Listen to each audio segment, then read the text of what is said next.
हाँ जी अस्सलाम वालेकुम की हाल है ठीक है वीडियो मुकम्मल वेखनी है तुहानू फिर पता लगना है इंडिया दे विच जेहड़े प्रोटेस्ट होए ने ना जेनजी ने कीते ने कोकरोच पार्टी ने ओहदे विच तकरीबन 3000 स्टूडेंट जेहड़ा ना मोदी ने गायब कर छड़िया है 3000 स्टूडेंट जेलों च डक छड़िया है कोई विचों ढेर सारे बंदे जख्मी भी किए ने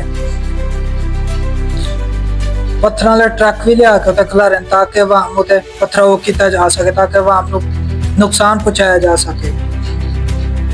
ओ भाई इन्हां दी डेमोक्रेसी है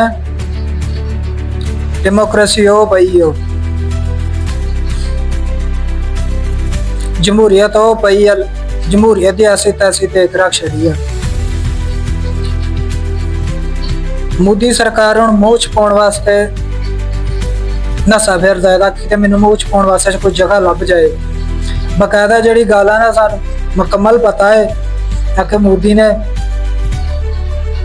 3000 बंदा गायब किया है विचों ताकि जेलों दे विच टकिया है।